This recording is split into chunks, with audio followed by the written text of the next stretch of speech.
What's up, guys? It's your boy, the Knight of Justice, back at it again with another power scaling video.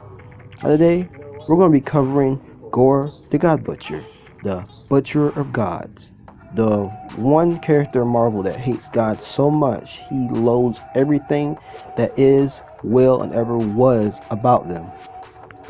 Now, I have done a video on Gorr in the past. It was a collab video, but I felt that video was not more sufficient to properly respect Gorr's name or properly power scale him the way he should be, or as I've done recently with my other characters.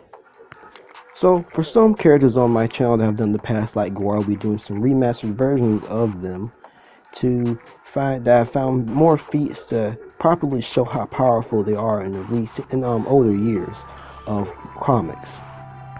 But with that out of the way, let's get into the Butcher of Gods himself, Gorr. For this video, we'll be splitting his power scale into two parts, the lowballed version and the normal version of where he should scale. So for those who want to lowball Gorr, we will give a good estimate of where he should be if you were to lowball him in a more fair way. And then after that, we will properly put him where he should be. Just saying he's a lot more powerful than people give him credit for. For this, we'll be using feats, statements, and narrative to scale and just show how powerful the Butcher of Gods really is. To start off, let's get into who Gorr is. Gorr was born on a distant planet that had very harsh environment and very rough to survive in. His people worshipped the gods and prayed them for them to bring them light and save them. He had a family and a soon-to-be-born child, but no matter how many times he prayed, the gods would not answer.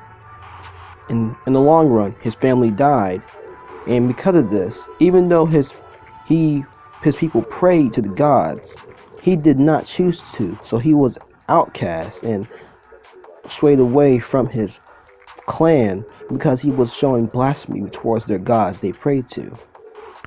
With the dangerous predators starving and drying up thirst on this planet had much to weigh against Gorr and his people, sooner or later Gorr would find the gods that they prayed to falling and crashing on the world. These gods would like to fight each other and try to conquer who's more powerful than each other. So since they'd rather do that and rather not help the people that pray to them, Gorr revolted against these gods and killed his first god with the All Black, the Necro Sword. And with the Necro Sword in his hands, he began a campaign to slaughter every god he can come across. So before we cover Gorr's power, let's cover the weapon he is commonly seen using, the Necro Sword.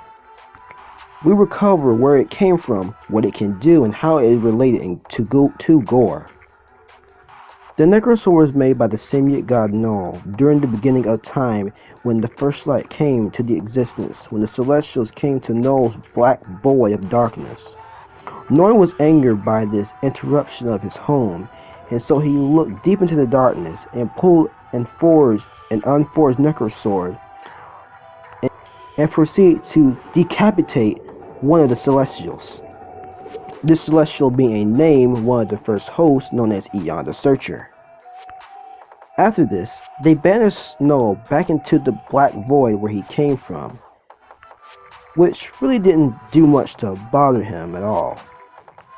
But by doing this, he used the head of Aeon the Searcher to shape his All Black and to continue by slaying the gods throughout all creation, until eventually he came to Gorr's world, as I mentioned before, which is one of the gods that Gorr found on his world.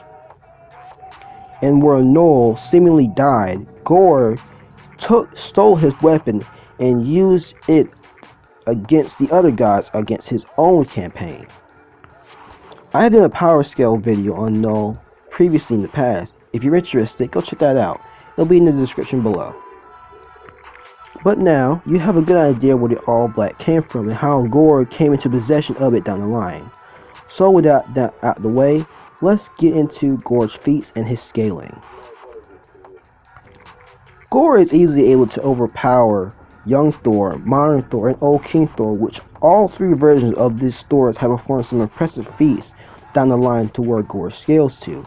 And Gorr has fought these three Thors and the issues of God of Thunder, written by Jason Aaron. And even after he amped himself by killing other gods that he had enslavement on his planet that he made, because the Necro Sword needs more power, it's more powerful the more gods or god blood it's slain or has on it. And even after this amp, he was able to completely body these versions of Thor. So for starters, Thor, in his younger years, he was able to walk on stars, and even as a child, and even Modern Thor is easily able to fly through and have a conversation within a star. Unworthy Thor, the Thor without Mjolnir, is able to survive an explosion the size of a solar system. Not only this, Modern Thor has able to overpower and traded blows with the likes of the Silver Surfer, his shiny companion that rides on the surfboard. The Silver Surfer is able to casually take the likes of stars and ride supernovas for fun. In his battle with Unilord, they destroyed the entire solar system, and it was even stated by the Watcher that worlds and galaxies were being destroyed in their clash. Surfer also stated Doom that if his power is misused, it can destroy the entire galaxy. Thor also scales to Hulk, who Hulk is able to destroy Nightcrawler's dimension, push back against the wave of reality in the crossroads of infinity, and channel the energy that can destroy two universes in which he split from Banner. Thor is able to break out of Tesseract pretty easily since he implied himself he had no trouble breaking out of it, and the Tesseract is a self-contained universe within it. Thor also tanked an explosion that rivals the Big Bang. He also had a clash with another Thor that creates more energy than the Big Bang. There are many other feats than this that I have not mentioned, or that I've mentioned in my Thor video. You can go watch that, it's in the description below, I'll post it. But you should get a good idea how powerful Thor is. Modern Thor, he should at least be Solar System to Universal Plus in attack potency and durability.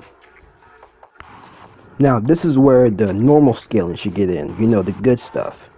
Old King Thor is where we should really start with this good scaling. So, Old King Thor, or King Thor, scales above Odin because he had the Odin Force, or Thor Force, if you want to say now, longer than Odin ever did. So it's implied that he's more powerful, more experienced, or if relative to Odin. And Odin has shown low multiversal to multiversal plus feats on a more consistent level time and time again in his earlier years. For starters, Odin has fought against and defeated his brother Kol the Serpent, who is amped by the fear of all humanity, and with his amp from Yggdrasil, Kol was directly portrayed to be beyond all of the Hell Lords and Fear Lords during Journey the Mystery into issue 26-27, where Mephisto directly stated that how he was afraid of Kol and could do absolutely nothing to stop him. In Journey into Mystery, we have this infamous feat of where Seth fights Odin, in which was a weakened Odin in this fight, and in Amp Seth, the battle was echoing across all planes of existence, and they were destroying entire galaxies, and they were destroying the very fabric of the Marvel Multiverse right here. Or just say destroying the very fabric of the multiverse, because there are different interpretations of the multiverse, but this should be at least be 2A. At least be multiversal plus. Then within Thunderbolts of 1993, issue 15, Hela and Mephisto forces go to war, and with a started Omniverse and Armageddon, in which it would make Ragnarok pale in comparison if these two forces of Hela and Mephisto were to clash. Because this is also important that in this same issue, Odin casually overpowers Mephisto's contracts, and then Mephisto directly calls him an equal to him. Odin also fights and defeats Infinity, the abstract of course, and the origin where the Hela splits Odin's soul and the part that manifests as infinity, I want to make clear it was a very fragment of infinity, the abstract. It also was confirmed in Quasar's issue. So most definitely an embody. Another one of Odin's more well-known famous feats is about him and the world tree being set on fire. Odin was trying to get led to Surtur's dying, and with his flame, which was going to destroy the place known as Otherworld, being freed and therefore consume all reality, Odin gets called and he comes in and casually nullifies the fire. Just nullify a fire that was going to destroy all of Yggdrasil. Yggdrasil is not only just 10 realms, but it's just the tip of an infinite iceberg, what are known as worlds or universes, are complex, directly and fully formed, as backed up by the other statement shown by Dr. Solvgon. Even saving the world tree is also stated to be that we didn't save one world, we saved all worlds. We didn't save one reality, we saved all realities.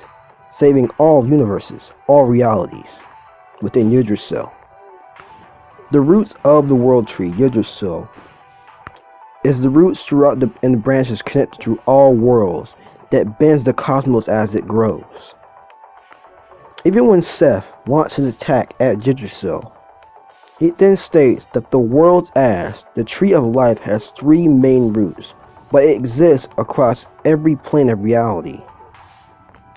And the world tree even sustains a place known as Otherworld, but once I get into do my cosmology video, you'll know just how powerful or what good scaling Otherworld and work, the good scaling for Otherworld can go.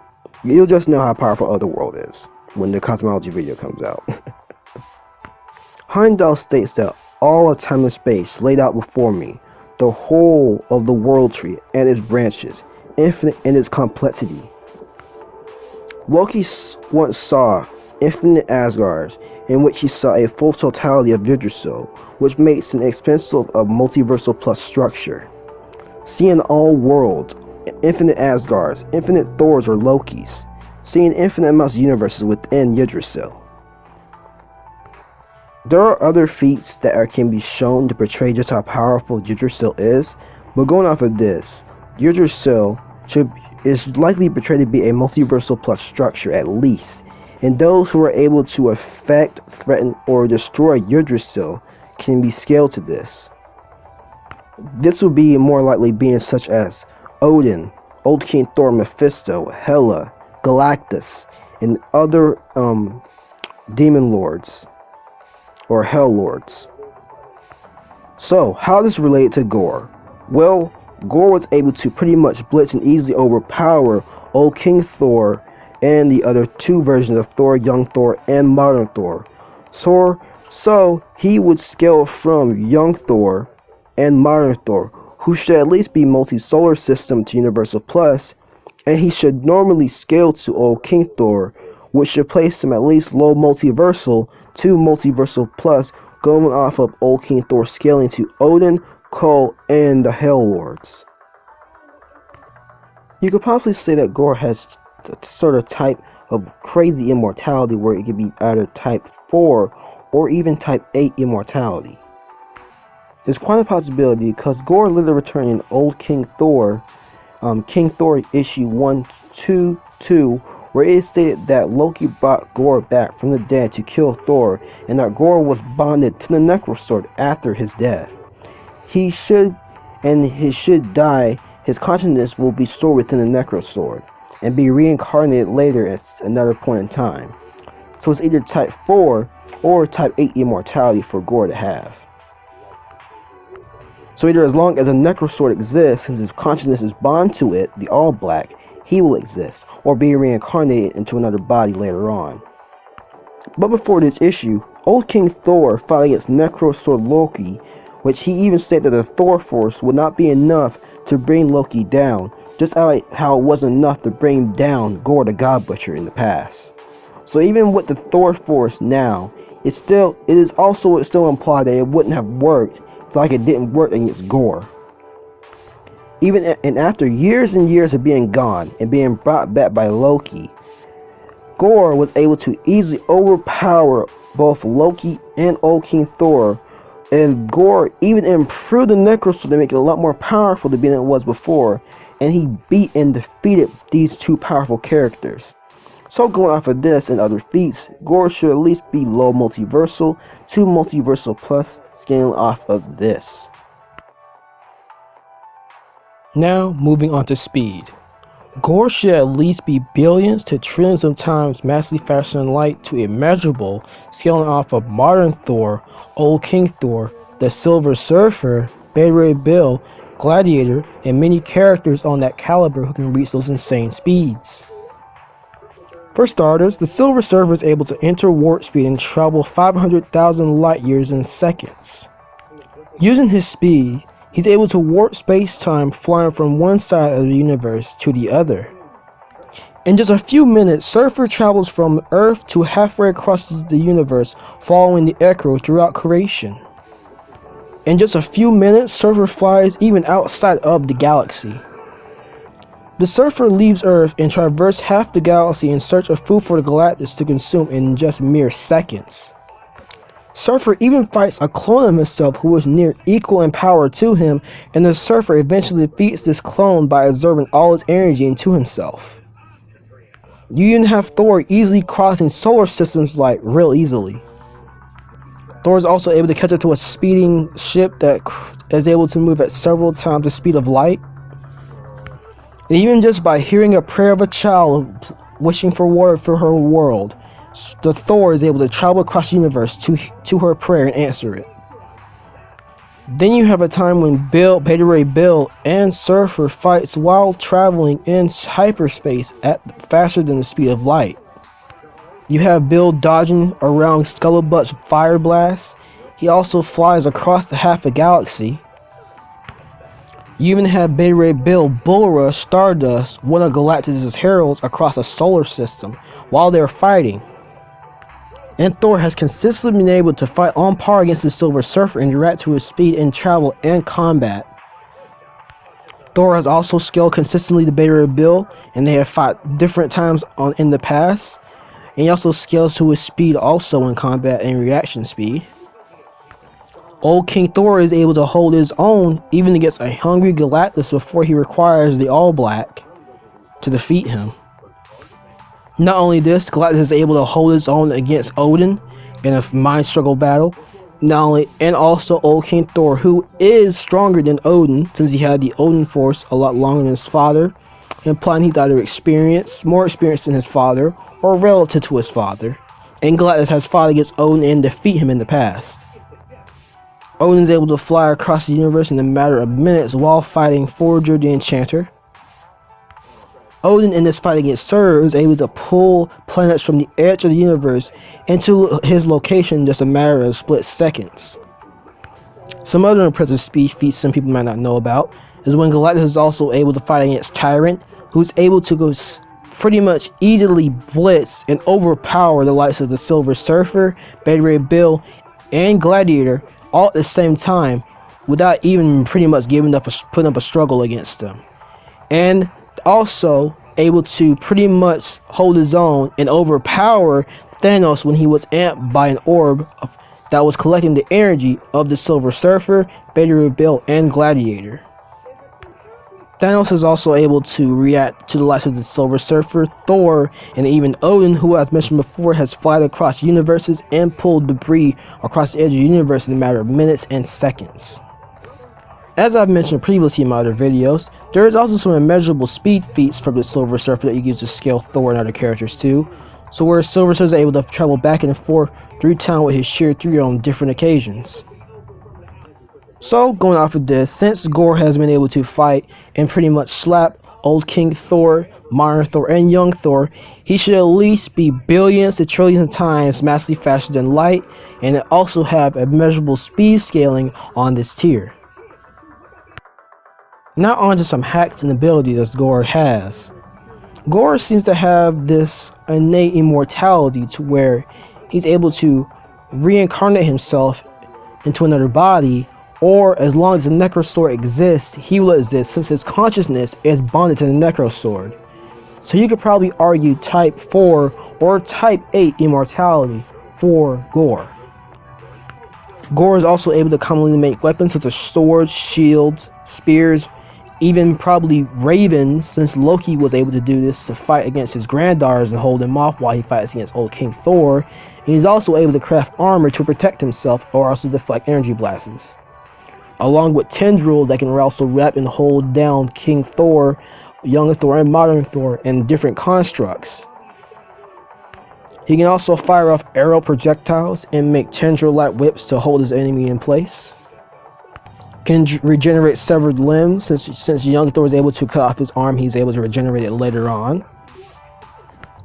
Gorr can also create monster-like beasts known as these black berserkers that are able to keep up and hold their own and overwhelm Old King Thor, modern Thor, and young Thor.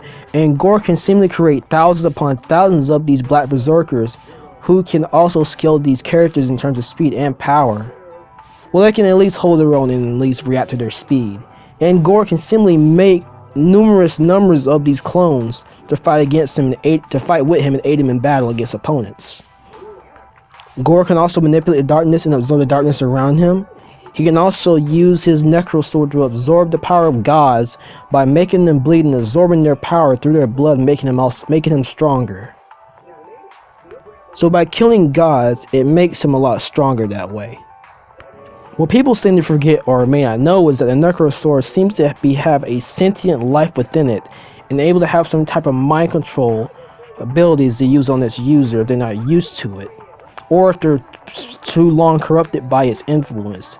The Necrosword was able to corrupt Gorr's mind to a point where he is able to seemingly subconsciously betray himself, or some side effects that are not used or devoid of being consumed by the corruption that shows to have some aggressive nature with the blade. Or if you wield it for a long period of time to the point where you allow the blade to corrupt you, as when Thor took possession of the blade and the All Black took Thor's true name, and it was making Thor laugh and have malicious intent. Even Old King Thor had some malicious intent when he was going to kill Gladys, and his granddaughter had to call him out and tell him that, grandfather, this is not you, the blade is corrupting you. So even Old King Thor had a hard enough time to control himself with this influence that the Necrosword has. And here's a little extra. Recently in issues 4 and 3 of King Thor, Gorr was bodying Old King Thor and Loki, and then there was to a point where they were buying time for Thor to get his his second wind, and his granddaughters and some other gods that Thor had forgotten that he brought back were able to pretty much hold off Gorr and defeat him per se. But like I said before, or like Gorr said before, his consciousness was bonded to the Necrosword, so he became so much this all black sentient being to where he was able to become one with the universe, and it was called his own Necroverse. With this, he pretty much was omnipresent without the universe. So no matter where they hid in the universe, he would always be there to attack them, know where they are, and know what they are doing. Although he was defeated in the end, it was pretty much tough for Thor to defeat Gorr, and Thor did kill him, but it did leave some side effects on the universe to where Thor had to sacrifice himself and fix the universe so that it would be back to where it was. But that has been the breakdown of Gorr. So those who want to know where Gorr should scale, he should at least be low multiversal to multiversal plus normally. But if I were to say the lowest you can lowball him, to be fair to him, he should be multi-solar system to universal plus. But by normal scaling, he should be at least low multiversal to multiversal plus, scaling off of Old King Thor, Kol, the Hell Lords such as Mephisto and Hela, or even Galactus or Odin. For speed, he should at least be billions to trillions of times massively faster than light and have a measurable speed. But If you don't want to use immeasurable speed, billions to trillions of times massively faster than light seems fair enough for him. But that has been the video for today. If you like the video, please hit like, share, and subscribe. Also comment down below. Hit that notification button for more videos and stay in tune for what's going to come out next. And I will see you guys next time. Peace.